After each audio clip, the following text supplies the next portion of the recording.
USS Indianapolis' remains were just recently discovered some 72 years by an expedition team led by Microsoft billionaire and philanthropist Paul Allen.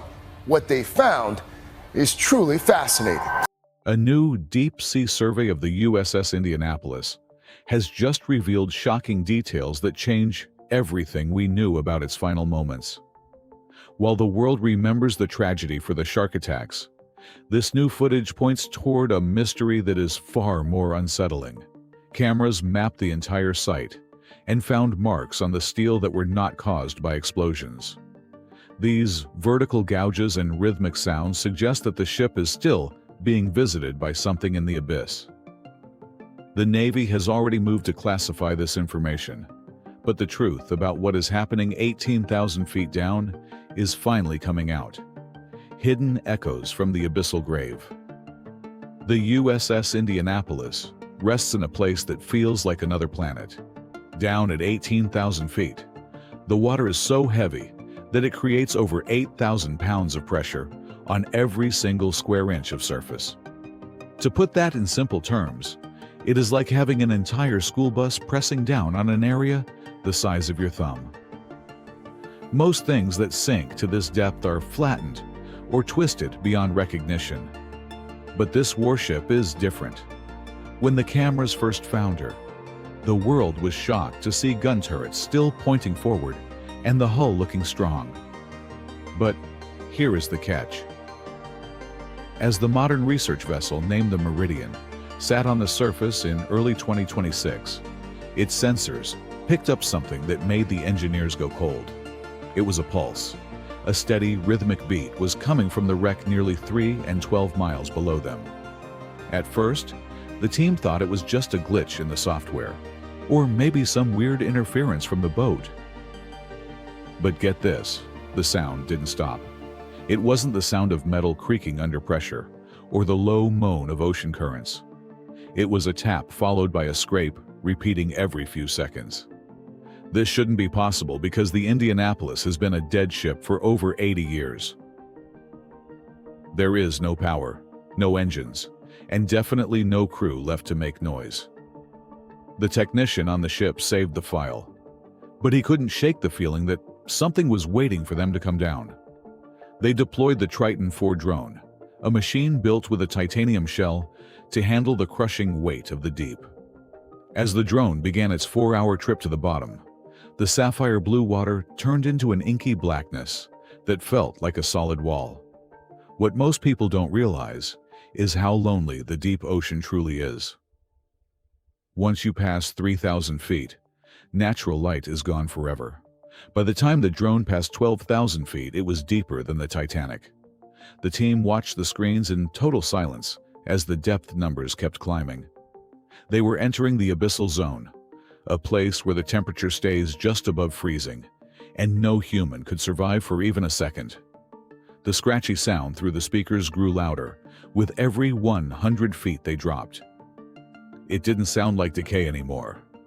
It sounded like something was dragging a heavy object across the metal floors of the ship. Hands down, it was the most unsettled the crew had ever felt on a mission. The Navy observers on the boat were busy writing notes and wouldn't look anyone in the eye. It was clear they knew something. The rest of the crew didn't. The story of the Indianapolis is already full of secrets and pain. Back in July of 1945, the ship was on a mission so secret that even the top generals didn't know the full details. It was carrying the parts for the atomic bomb that would eventually end the war. Because the mission was top secret, the ship was sailing alone without any other boats to protect it. When 2 torpedoes hit the side of the ship, it sank in only 12 minutes. Out of nearly 1,200 men, about 900 made it into the water alive. They thought they would be rescued in a few hours, but because of a huge mistake by the Navy, no one even knew they were missing. For almost 5 days, those men floated in the open ocean with no food or water. That is when the sharks showed up. But the crazy part is that some survivors saw things that were even worse than sharks. There are wild theories that the cargo wasn't just bomb parts, but something else found in the Pacific that needed to be moved. Some people think the Japanese submarine didn't just hit a ship, but accidentally popped a bubble into a world we don't understand. If you look at the math, hundreds of men are still missing and were never seen again, not even as remains. This leads to the idea that something was feeding on more than just the survivors. It was collecting them. While the world focused on the fins in the water, the men in the ocean were dealing with something they couldn't even name: ghostly reality of the final secret mission. The official records say that hundreds of men were taken by oceanic white tip sharks in the largest attack ever recorded. But if you look closely at the survivor stories, the details start to get very strange. Many men described seeing shapes in the water that were far too big to be sharks.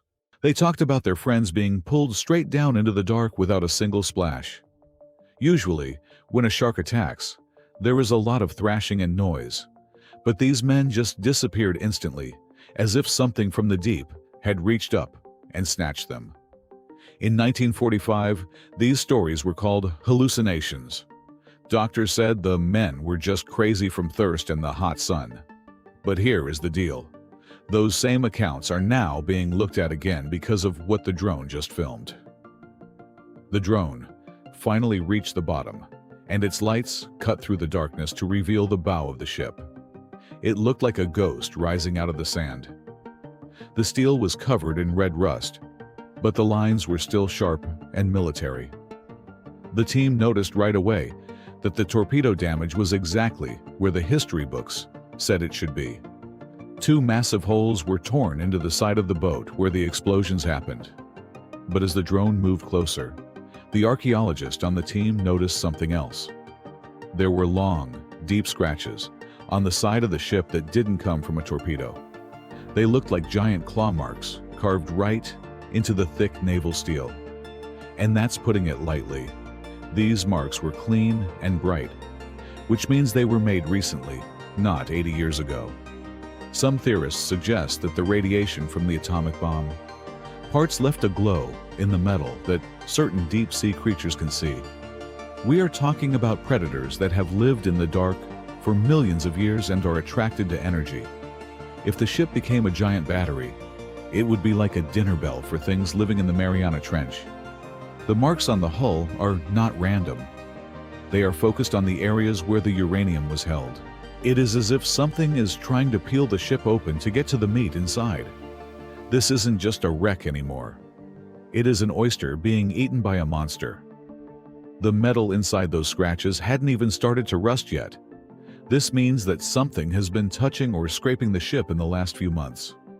The chief engineer tried to say it was just a cable from a previous mission, but no one believed him. The marks were too regular and too deep. They looked intentional. The drone pilot moved the machine toward a gap in the hull where the ship had broken apart. This was the most dangerous part of the dive. If the drone got stuck, they would lose millions of dollars in equipment, and the footage would be gone forever. They guided the Triton IV into the heart of the ship, passing through rooms that hadn't seen light since the night the ship sank. It was like a time capsule from the Second World War. Inside the hallways, they saw boots and canteens resting on the floor. It was a heavy reminder that this was a graveyard for hundreds of brave men.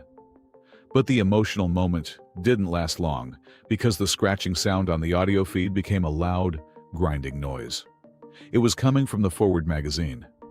This was the area where the atomic bomb parts had been stored before they were dropped off at Tinian Island. Since the bomb parts were gone when the ship sank, this room should have been totally empty. There was no reason for any noise to be coming from that part of the ship. But as the drone got closer, the rhythmic pulse turned into a low, vibrating hum that made the screens on the surface flicker. The ship was supposed to be empty and dead, but the energy coming from the forward section felt like a running engine, crushing shadows in the silent zone. The drone reached the door of the forward magazine and found something that made the entire crew gasp. A huge section of the heavy steel wall had been bent inward. It wasn't blown up by an explosion. The metal was folded and pushed aside like it was made of soft clay. This was naval steel meant to survive combat, and something had just pushed its way through it. The edges of the hole were smooth and clean. When the drone went inside the room, the cameras showed that the area was strangely clean. In the rest of the ship, there was silt and bacteria everywhere. But in this room, the walls were bright and the water was clear. It was as if something was living there and keeping its home tidy. On the other side of the room, there was another hole where something had pushed its way out.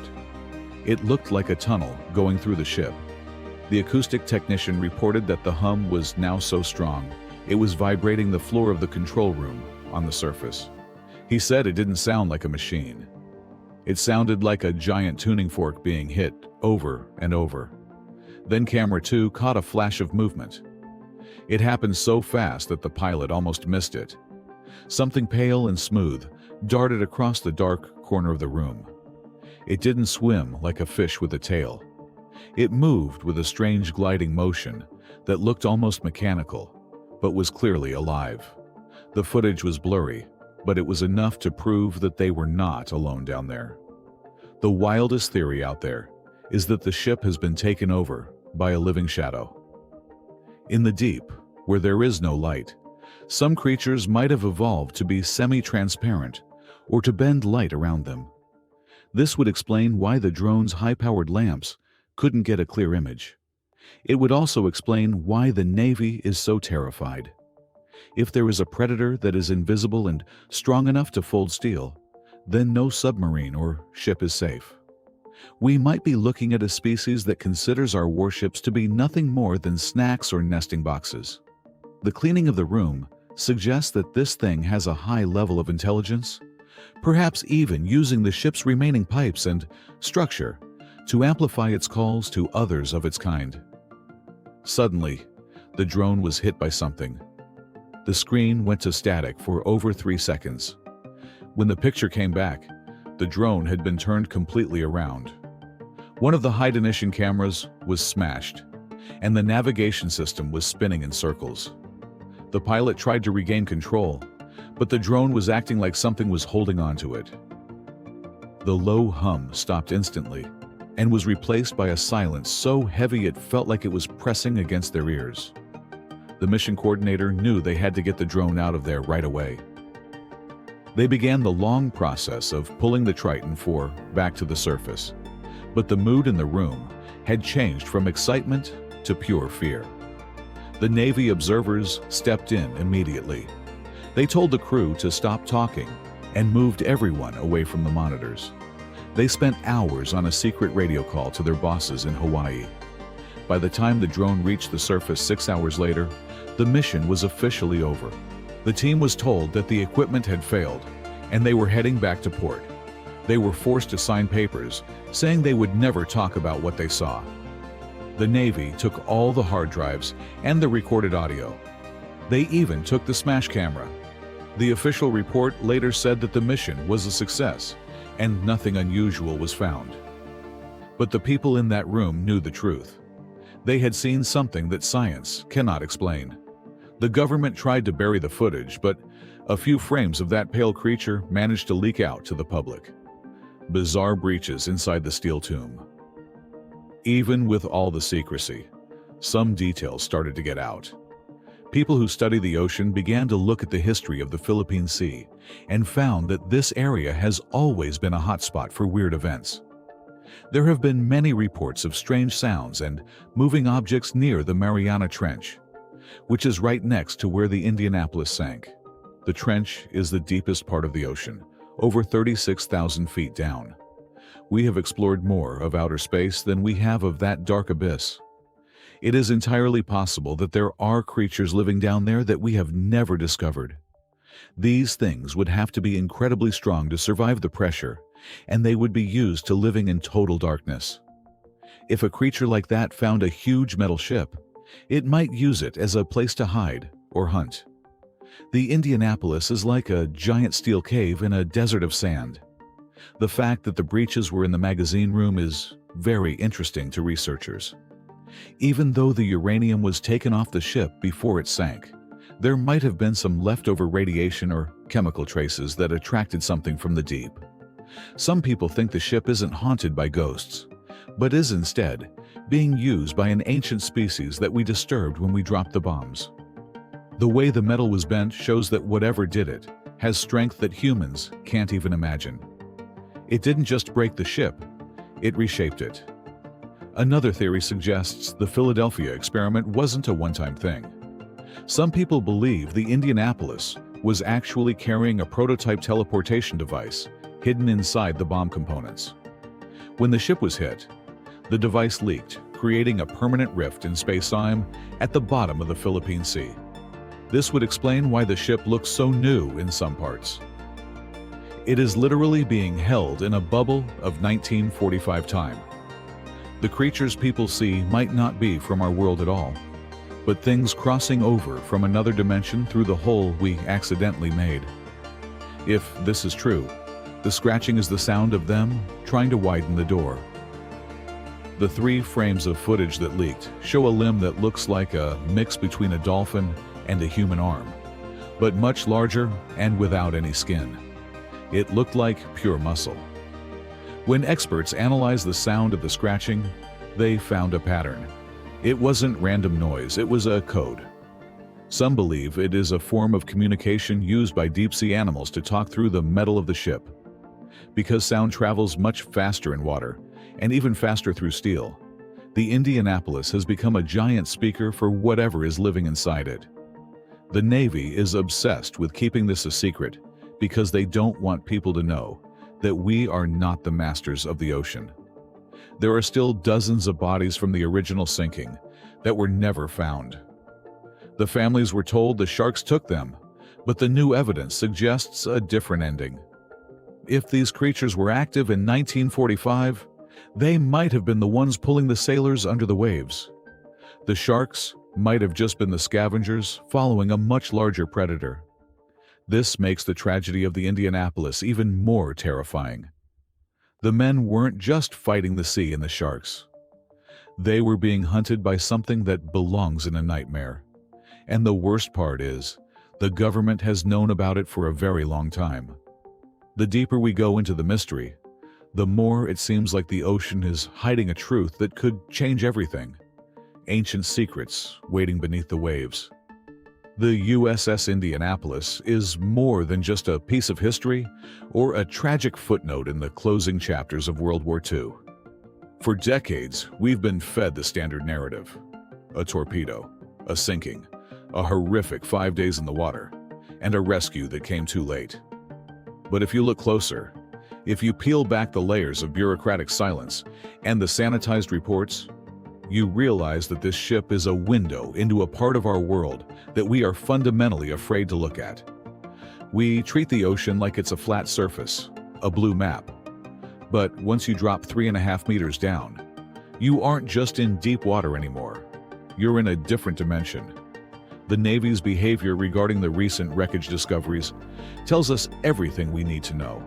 When the Meridian mission finally located the ship, the information didn't flow out in a steady stream of scientific discovery. It was throttled. The mission was shut down with a speed that borders on the suspicious. They weren't down there to take high-definition photos for a coffee table book. They were there to see if the thing was still there. And by all accounts, it was. The deep ocean is a place where time doesn't work the same way it does on land. Up here, things rot. They wither. They pass away in the sun. But 18,000 feet down in the crushing dark, the biological rules change. Things don't decay as fast. Creatures can live for hundreds, maybe thousands of years. Their metabolism slow to a rhythmic alien crawl. We are talking about a place that is hands down the most mysterious environment on Earth. Every time we send a remote-operated vehicle, ROV, down there, we find something that makes us realize how little we know. We find life that shouldn't exist, physiological structures that defy physics, and eyes that haven't seen light in 1,000,000 years. What most people don't realize is that we are constantly poking the beehive. We think the ocean is silent, but it's actually a massive conductor of sound. For the last century, We have been filling that void with the roar of cargo ships, the rhythmic thumping of propellers, and the ear-shattering pings of military sonar. This isn't just noise pollution. It's an alarm clock. We might be waking up things that have been sleeping since the Miocene. The Indianapolis might have been the first can they ever opened. To a predator that has evolved in a desert of darkness, a massive steel hole filled with thousands of biological signals isn't just a ship. It's a dinner bell. And now they've grown used to the taste of our steel. It isn't that simple, though. If it were just big fish, the Navy wouldn't be so tight-lipped. We have to wonder why the highest levels of the Pentagon are so visibly shaken by the Meridian data. Is it because they realize they can't protect us from what is down there? Or is it something more cynical? Maybe they aren't trying to hide a monster. Maybe they're trying to study it. The scratching and the hum recorded by the Triton 4 drone weren't just background noise. They were localized. They were coming from inside the hull, 3.5 meters down, where the pressure is enough to turn a human body into a red mist. Something was moving through the corridors of the Indianapolis. The ship is still there, but it has been repurposed. It's no longer a grave. It's a nest. Then there is the theory that truly keeps people up at night. The one the survivors only hinted at in their most private moments. We've all heard about the sharks from July 1945. The feeding frenzy is the stuff of nightmares. But some researchers and whistleblowers suggest those weren't sharks. At least not any species recognized by science. There's a persistent rumor that the Indianapolis wasn't just carrying parts for Little Boy, the atomic bomb. Some believe the Navy was testing a secondary, even more classified cargo, a biological weapon. Imagine a genetically modified predator, engineered to be the ultimate maritime guardian. Something designed to protect secret shipments by ensuring that nothing and no one left the water alive. When the torpedoes hit and the ship went down, the weapon was released into the wild. These things haven't gone away. They've been breeding in the Philippine Sea for 80 years, getting bigger, smarter, and more adapted to the abyss. The Meridian mission might have actually been a cleanup crew, a high-stakes ecological survey, to see if their monsters were still contained within the wreckage site. The fact that the drone was turned around by remote command the moment it captured a moving shadow suggests the monsters are now smart enough to recognize our technology. They didn't just see the drone, they reacted to it. The crazy part is that we might never get the full video. The public gets the grainy censored stills, the rusted bow, the scattered debris, but the original tapes, the high-frequency audio of the hull being scraped from the inside, those are likely locked in a high-security vault somewhere in Maryland or Hawaii, buried under a classification level that even Congress can't touch. But the stories from the 1945 survivors and the panicked data from the Meridian mission give us enough to piece together the truth. The Indianapolis did not just sink. It entered a world that doesn't belong to us. It became a part of the abyss, and the abyss has claimed it as its own. We should treat that site with a level of respect that borders on fear. It is a war grave, yes, but it is also a boundary. It is a place where something else lives. Something that was there long before we started building ships, and something that will be there long after our civilization has turned to dust. The ocean isn't a resource, it's a landlord. And we are currently behind on the rent. So, here's the deal. We have a choice to make as a species. We can keep pretending that the ocean is just a big convenient pool of water that hides our secrets and provides our sushi. Or we can admit the terrifying reality. There are things in the deep that are entirely beyond our control. The USS Indianapolis is a warning. It is a reminder that when we venture into the dark, we might not like what we find looking back at us. The footage from the Triton 4 is terrifying, but it is also a necessary jolt to our collective system. It's a call to learn more, even if that knowledge comes with a price. We need to know what is breathing in the dark, We need to know if the men of the Indianapolis were the first victims of a new kind of war. A war between our world of light and the ancient world of the deep.